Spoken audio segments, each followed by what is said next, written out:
play, and he's had 4 teammates towards main entrance. Couple of smokes deployed, flashes over, but Mages was more than ready to deal with that. It's going to be clinical headshots delivered on all fronts here as we get into the second round. Of course, the force spike coming through. It's 1-0 to Astralis, but we have got 4 Deagles and a Scout.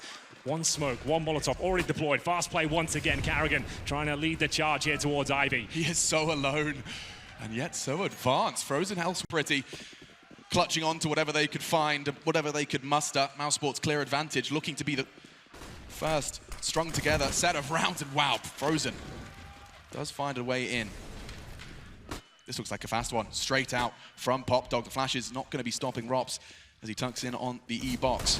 Yeah, it makes sense. We know Mousesports do favor towards that inside area, so trying to avoid the stack quickly towards outside. Nice shot towards the E-box position from Frozen there. Didn't miss a beat. And here comes Dupree with the M4. Does manage to get one, but he's shut down quickly here. And Robs, oh, he's looking so good right now. It's going to be a 4-on-2 device, and Mages just with pistols here towards the backtracks, both of them. And Frozen's patrolling that position. I don't think there's much of a chance of finding a kill. That'll be confirmed by Robs as he gets his 3rd in the round. Device, he'll pull one back, but they know exactly where he is now. Karrigan will seal the deal. It's going to be 3-2 Mousesports, and that was an investment from Astralis, but once again, didn't fully commit. They're going to have about $500 left over after that buy, but it's going to be an eco going into round number 6 here.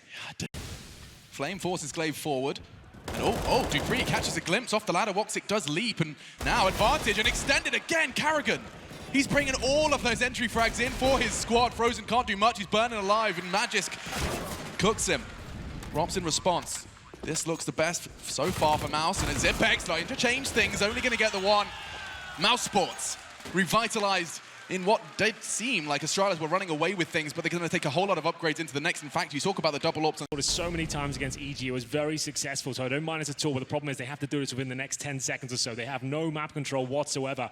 We have got Dupree actually in the main entrance as well, so rotations towards inside, very likely. 3 CTs here, flashbang deployed. Zipex's chance to shine, and he's delivering. He gets both the frags there. The bomb's going to be planted, and it's going to be a clean sweep at the looks of things here. No problem whatsoever for Astralis. Well held, well read, and it's all down to the position of Dupree there. He doesn't get a single kill, but he gets that final round of the first half here. 3 orbs on the CT side. I'm sure they've got a M4 and CD spawn to transition with. Mages going to be challenged once again. Gets his 16th frag of this half. Looking for the second as well. This guy is just playing out of his mind right now. 5-on-3, as quick as you like. He could get a 3rd here as well. A second chance. Re-peeks into him. Magisk is doing it all for Astralis. My goodness! Another quad kill. Lives up to the name. It does look magical. He's not going to be getting the ace. Denied as Rob still fights on. Even the observers believed in it. Rob's going to be hunted down. It's Glaive from heaven. 10-5. A graceful finish from the Great Danes. It's not looking good out there for Mousesports. It's them quick, ready for this one, looking towards that upper ramp position, and actually takes the snap on towards Device's head. And this is the strange moment for me. Like, where are the flashes? Where are the smokes? So just walking down the lower ramp again. And of course, in a double orb setup, you're almost feeding them frags. And there'll have to be another eco here. Every single one of those deaths, you can see, completely unscathed, perfect vision. Entrance, making sure they don't get that key information we talked about in the first half. And it'll be towards Popdog. They explore their options first. Frozen not in there this time as Dupree watching that lower ramp. No sniper presence for now. Chris J playing anti-flash, but this is going to be coming in dry first for him, and a second as well. Finally silenced, but damage inflicted. Bombs loose as well. The rotate can come in. Aggressive push from Glaive, or from behind he strikes. And through the smoke. A chance perhaps. He hears the sound cues. Device is going to be responsible for the plant. Glaive and Magisk in support. Glaive, he can do so much damage, and Arrogance not ready for it. Gets first, and another. It's all Glaive. He's on for the ace. 4 kills. As Astralis, you said just how important this round was, Henry. Glaive clearly cognizant of it and becomes the hero. Woxic. Well, this is very important. He needs to save the sniper rifle at this point because they don't actually have anything at all in terms of loss bonus. So there won't be much cash coming through. There'll be 14-11 down. Is the hunt coming through? Oh! It's a new... The snipers there. Presumably, in my book at least, you're calling the fullback, execute towards inside, and go in together. Not one by one, giving up rifles, and then being vulnerable to flanks as well. Karrigan comes all the way from Ivy, and no one's watching it. Very, very strange game of CS, this one. It really, it's got a scratch in our heads. Okay, into round 27 of our first, and Dupree will be taking a duel. He's not ready for Frozen though, swings out from Pop. Pressure in response is Molotov. He's going to get ahead of it, and another frag. Two quick succession from Frozen. Zipex will relieve a lot of pressure, and B-side's completely exposed at this point. And Robs will be kicking himself with that one. The fact they had the 5-on-3 advantage there. It's not the end of the world, but he certainly has given an access point towards it. Chris J rotating that secondary AWP, looking towards the ramp. It's going to be Frozen though. He'll be finding multiple kills here. The flank coming in once again. A beautiful spray down. Astralis. They're not looking their usual selves at this point. Mousesports is absolutely ravishing in that round, and it's going to have to be the... Not going to be having the same effect in this round. Chris J ensures his impact is null. He is so separate. Chris J's just going to have to take these fights so long. It's all him. 3 frags from Chris J. They line up. Glaive and Device rattled. Dupree, he rattles right back through the smoke. Oh my goodness. No! Dupree, that is preposterous. He steals the round away. It was Chris J with 3. Frozen. Isolated in the bathrooms here. P250, not the ideal weapon, but maybe the position could be. If they overlook this spot, there's a chance he gets a rifle. Zipex, though, aware of it. Been very, very good in that spot so far, but speaking of which, his Voxic, 20 seconds remaining. Astralis might have run the clock down too low once again. He knows he has a chance to shut this one down. They can't go back towards B. Have they got the flashes to knock him off his position here? Doesn't look good. He's going to go for a second frag. It doesn't connect. 10 seconds remain. Robs will have to rotate in from the connector. If it's a default blood, he's got a chance. I think he might have done enough here. He absolutely has. There's no time. It's Robs from the backlines that denies absolutely everything there. One shot from the Desert Eagle, and he... Half of our second map. Let's get this one going. It looks like we're off to a fast one as well, Alex. We're going to have 5 players from Mousesports battling their way up towards shore, but Mages, he's ready and waiting here. Headshot being exchanged left and right. It will be the advantage, though, to enter the 4-on-2. Frozen will pull him back with the P250. This is a key frag for Carrigan, not going to land. Everything looking great for Astralis here to tie things up at 8-8. Frozen left with the P250, the bomb in hand. But will he be able to get any further than this? That is such a dream for Astralis. They go for a short push. When you're boosting early, you get the perfect headshot angles. And of course, you have a player who is on form. Magisk will be able to take 2 heads off that one. And he's going to make it a third, actually, adding a third scalp to his belt. His Device will refuel with him. They take the long control. They take it by force. Chris J does manage to get one back, as does Rops. And so they know where the main body of the assault was, but they are forced to decelerate. Bomb left towards Suicide. And Mousesports, after conceding the opening frags, it looked like it was going to be a dreary finish for them. And ooh, what a shot that is. That's the AWP removed. Voxic, he's got the reaction speed, the very tippy top of Counter-Strike, but still couldn't handle Magisk. Around the smoke, and Chris J's going to get more than one.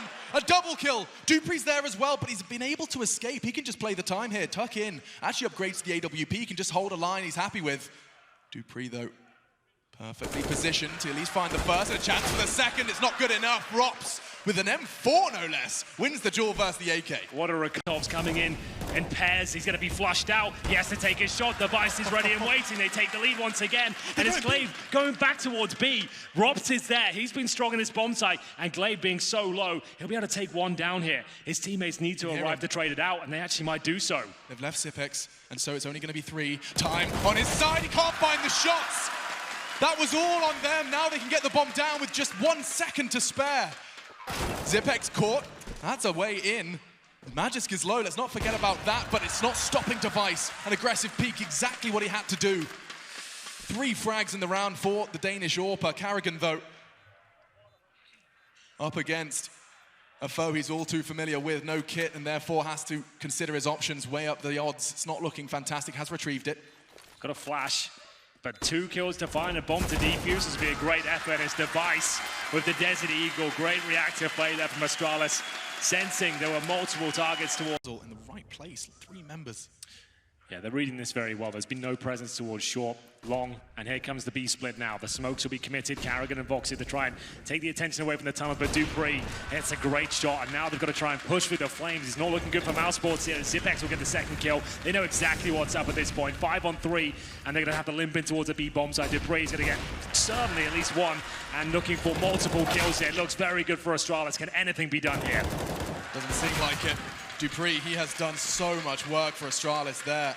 Love the setup he had. And with 1 HP to spare, he will continue to stare down towards the tunnels. Just Rops with 25 seconds to maintain his low HP Krieg. Astralis, you know how patient they are, though. They're not going to be making any steps to give him a way into this. It's just going to be holding the line. Dupree confirms it. 1 HP, no armor, doesn't matter. 3 kills. Down, going for the long take once again. Only one player there. It's going to be Mages towards the pit. That's the chance at the first, but only the dink. Chris J, he lives on. He's likely going to want to throw all of that utility. He's got a boatload of it, but his teammates don't. So this is interesting. He's going to be given the AWP, and he's responsible for so much here. If he just goes down, oh, a missed shot from Device. He lives on again, denying death. And the death-defying peak. Tagging up Device. They're making things real hot and bothered for him. Quite literally, as the Molotov does fade. Glaive gets himself in a nice position, though. We talk about reactive play on Dust 2 all the time. They lost that opening pick. He's trying to find an advantage where he can. Makes his way back towards short. There are 4 Mousesports players out of long. We've got Carrigan towards lower B. Good Molotov. That will flush Device out. Maybe he can sit behind these flames, though. This could save him. Chris J actually finds another one. CT side, Device holds it a sniper towards the mid doors with the flashbang. Hits him cleanly in the face. I'll have to fall back. This is getting awkward now. Glaive looking to swing around the corner here. If he gets a sound cue, there's a flash. This is his chance now. Can he find multiple kills? He gets a first, but Voxic, he replies. Maintains the advantage. They still have a minute here. Device knows he has to find a pick in return. And Zipex, oh, he can get caught. The flash out. That's going to guarantee a frag. Here we go, 4 on 2. They might have done this, Alex. Out of nowhere, Mousesports somehow bring this game back. And everything pointed to their victory right now. Here we go, I think that's enough. Device, he's in towards CT spawn. Woxic's gonna get the flank, surely. This is it! Mousesports have done it! They're going to the grand finals! Tech timeouts, 3 maps, 4 hours. But they take it to Astralis here in Odense. I can't believe it. Astralis were running away with the second half of Dust 2. It felt like it was a full match.